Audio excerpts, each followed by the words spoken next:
gula O ni apa? Kita ni dah ada banyak-banyak gula dekat Malaysia ni kan. Gula kasar, gula batu, gula merah, gula Melaka, gula nisan. Ada pula gula O. Jadi apa sebenarnya gula O ni? Jadi bersama dengan saya di pentas Assalamualaikum sekarang, kita ada Encik Ishak Basiran yang merupakan Ketua Pegawai Eksekutif BioRich. Assalamualaikum Encik Ishak.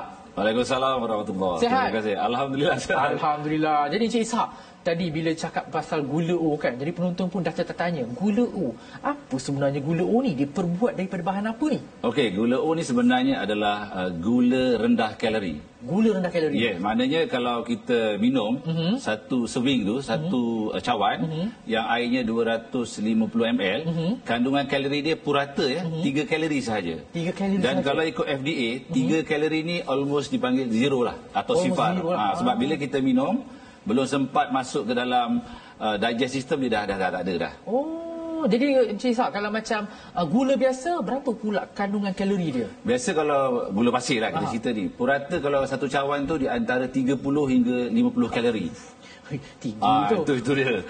Dan yang paling kita bimbang kalau mereka-mereka yang ada kata orang berat badan yang lebih ataupun kurang bersenam dan juga ada diabetik, yang mereka takut ialah kandungan glukos dan juga fruktos di dalam gula pasir itu.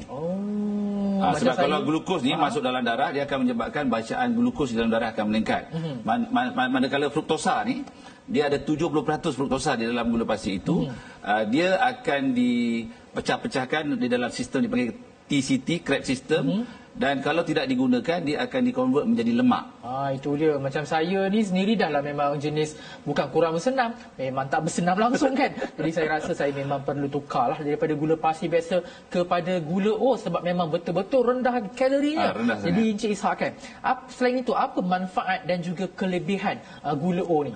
Okey, gula O ni yang pertamanya kalau nak disimpelkan lah, dia pertama sedap. Lepas tu sehat selamat. Maknanya kita boleh minum gula O ni sehingga satu hari 40 cawan. 40 cawan? Seumpama macam minum air kosong lah. Kita minum apa dikata kopi ke teh ke atau jus campur dengan gula O ni, seumpama kita minum tanpa gula.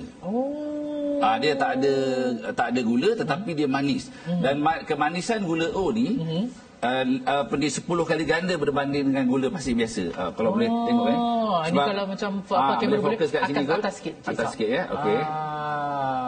Kalau boleh fokus, kalau penonton dapat lihat beza dia gula pasir dengan gula O ni. Kalau gula pasir tu dia macam yalah berbentuk pasir ni kan. Tapi gula O ni dia powder. Macam powder, serbuk halus gila.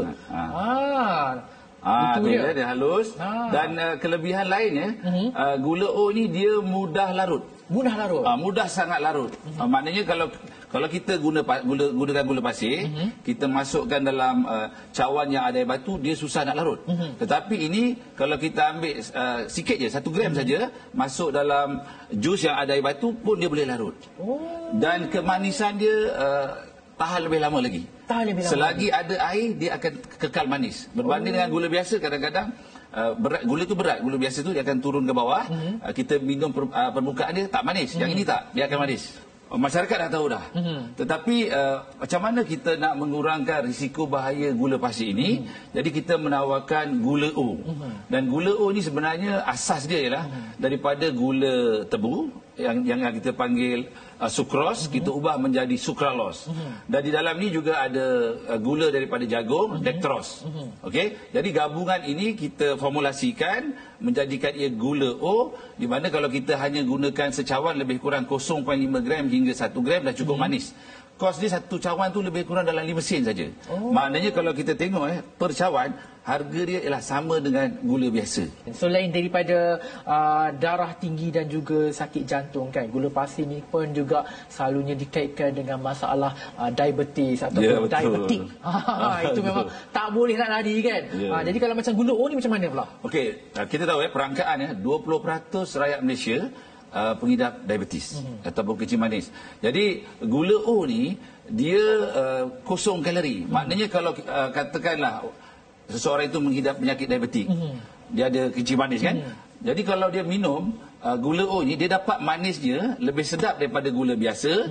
Boleh ambil manis sangat pun kalau dia kata orang ketagih sangat manis, tetapi dia tidak akan meningkatkan bacaan glukos dalam darah. Jadi penyelesaian kepada orang yang ketagihan manis, suka sangat manis tetapi tidak ada risiko bacaan glukos dalam darah tinggi, ialah gula O. That's why dekat rumah saya, anak-anak saya, satu keluarga semua dah bertukar daripada gula pasir kepada gula O. Okey, gula O ini sesuai untuk minuman, sama ada kopi O, teh ataupun jus, dan juga boleh untuk masakan. Oh, masakan pun boleh. Yes. Sekarang ni kalau orang buat kuih misalnya. Kuih kita tahu kan, tepung ini dia punya GI dia tinggi. Glycemic index dia tinggi ya, lebih kurang 71. Maknanya tepung 1 gram dia punya bacaan glukos kalau di-convert lebih kurang 4 kalori. Jadi tepung dah ada kalori. Lepas tu kita bagi dengan gula pasir, jadi double kalori. So akan